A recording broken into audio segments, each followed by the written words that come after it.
tu peux nous expliquer du coup pour toi ce que c'est le coaching? C'est une rencontre. Une rencontre avec une personne qui aurait besoin d'être accompagnée pour une prise de conscience, une prise de recul, en vue d'un changement, d'une transformation, d'une évolution. En tant que coach, par contre, je ne me positionne pas pour décider à la place de la personne.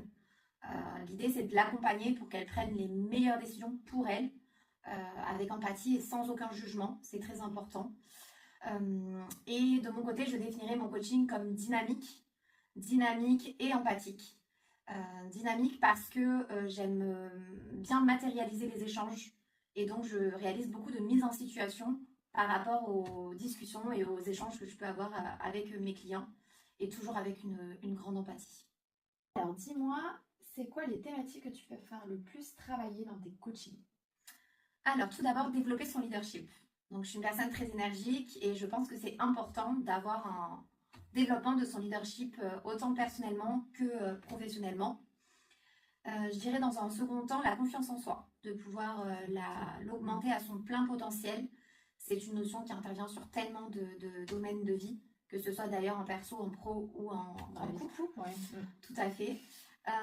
Et pour terminer, je dirais la connaissance de soi. La connaissance de soi avec tout ce qu'elle implique, c'est-à-dire connaître ses besoins, ses envies, ses attentes, mais aussi pouvoir se fixer des limites et travailler sur ces limites bloquantes. Ah, ok.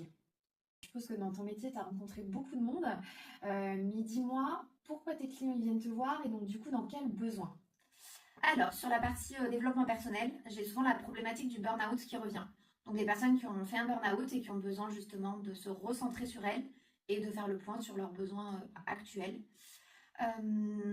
Des personnes qui veulent booster leur confiance en elles, c'est souvent le cas. Et des personnes qui ont besoin de gérer leur stress, qui me disent, voilà, j'en ai marre d'être submergée par le stress et j'ai besoin d'être à nouveau maître de moi-même.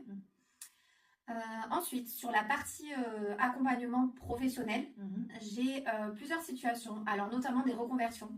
Donc en ce moment, il y a beaucoup de personnes qui souhaitent faire une reconversion professionnelle et qui ont du coup plein de projets, mais qui ne savent pas comment prioriser et se lancer dans un métier en adéquation avec leurs valeurs justement.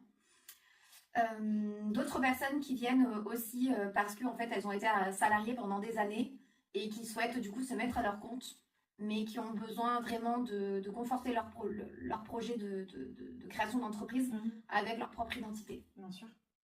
Alors déjà, merci, parce que je pense que tu as répondu à beaucoup de questions que certaines personnes peuvent se poser. Merci à toi.